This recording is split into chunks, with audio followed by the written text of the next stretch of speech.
आप सभी को जय मसीह की। आपका स्वागत है हमारे YouTube चैनल पर वचन की बरकत। आज हम यूसुफ की कहानी डाल रहे हैं और हम अपनी YouTube चैनल पर जो भी वीडियो डालते हैं, आप जो भी सिखाते हैं, हमारे पास कमेंट करें और हमें सब्सक्राइब करें। इस वीडियो को शेयर लाइक करें कि यह वीडियो और लोगों तक पहुंचे और वह भी वचन की बरकत अपने पर।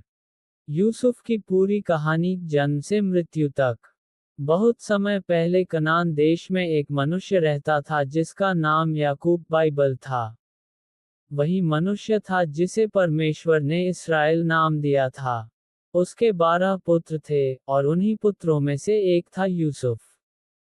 यूसुफ की माता का नाम राहेल बाइबल था, जिसे याकूब बहुत अधिक प्रेम करता था। इसलिए यूसुफ अपने पिता का सबसे प्रिय पुत्र बन गया। जब यूसुफ लगभग 17 वर्ष का था, तब वह अपने भाइयों के साथ भेड़ बकरियां चराने जाया करता था। यूसुफ का स्वभाव सीधा और सच्चा था, इसलिए जब उसके भाई कोई बुरा काम करते थे तो वह अपने पिता को बता देता था। इससे उसके भाइयों के मन में उसके प्रति जलन और क्रोध बढ़ने लगा। एक दिन याकूब ने अपने प्रिय पुत्र यूसुफ के लिए रंग बिरंगा एक सुंदर अंगरखा बनवाया। जब उसके भाइयों ने देखा कि पिता उसे उनसे अधिक प्रेम करते हैं, तो वे उससे और भी अधिक बैर रखने लगे।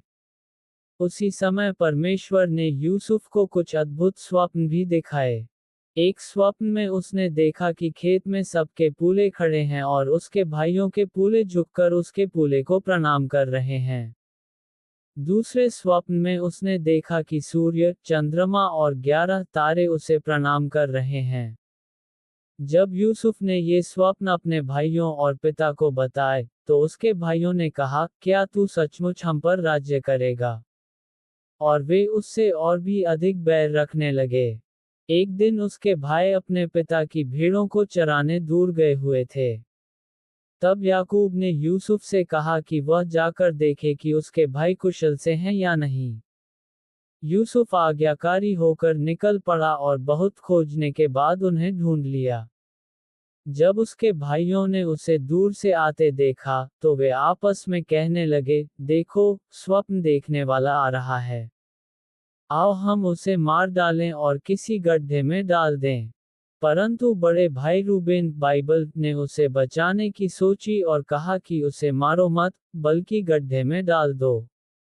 इसलिए उन्होंने यूसुफ को पकड़कर उसका सुंदर अंगरखा उतार लिया और उसे एक सूखे गड्ढे में डाल दिया।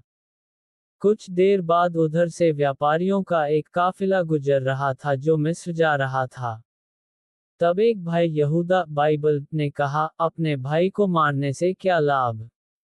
आओ उसे इन व्यापारियों को बेच दें। तब उन्होंने यूसुफ को 20 चांदी के सिक्कों में बेच दिया और वे व्यापारी उसे लेकर मिस्र देश चले गए। अपने पिता को धोखा देने के लिए उन्होंने यूसुफ का अंगरखा बकरी के लहू में डुबोकर दिखाया और कहा कि शायद कोई जंगली पशु उसे खा गया है।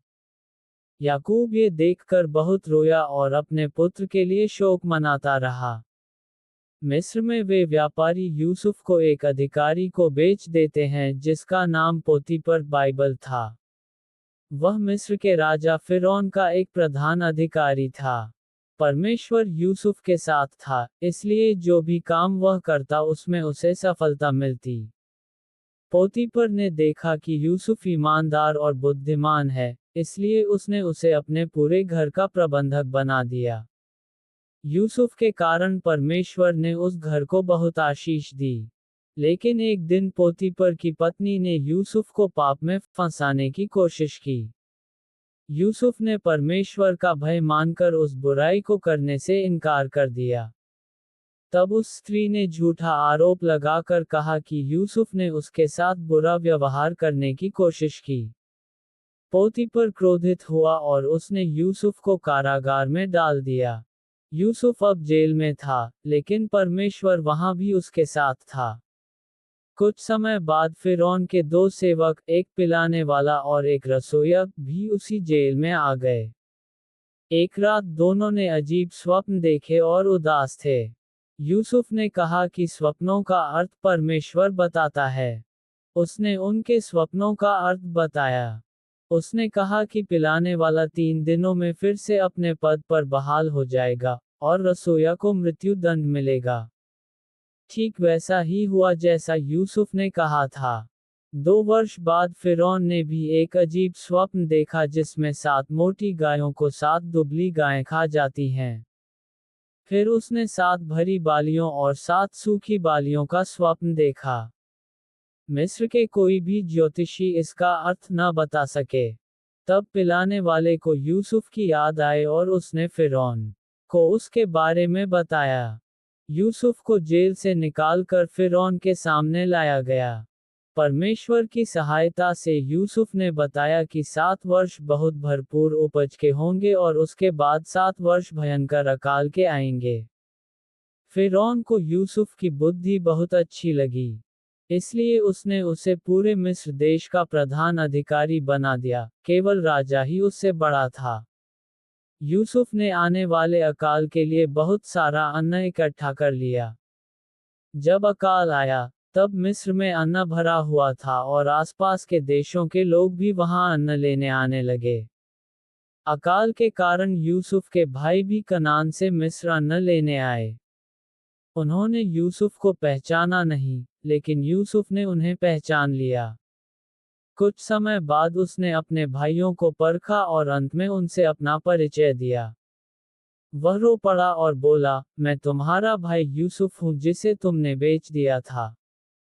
परंतु परमेश्वर ने मुझे तुम लोगों की जान बचाने के लिए यहाँ पहले भेज दिया।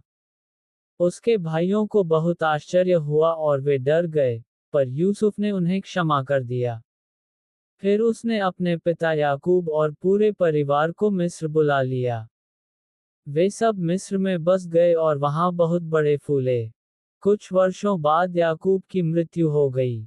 उसके भाइयों को डर लगा कि अब शायद यूसुफ उनसे बदला लेगा, पर यूसुफ ने कहा, तुमने मेरे लिए बुराई की सोची थी, पर परमेश्वर ने उसे भलाई में बदल दिया। यूसुफ लंबे समय तक मिस्र में रहा।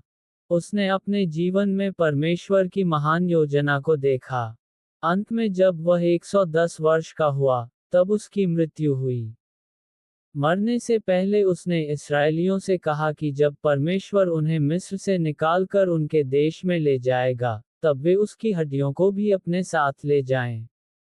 इस प्रकार यूसुफ का जीवन समाप्त हुआ, लेकिन उसकी कहानी यह सिखाती है कि जो मनुष्य परमेश्वर पर विश्वास करता है, उसके जीवन की हर कठिनाई भी अंत में भलाई के लिए काम करती है।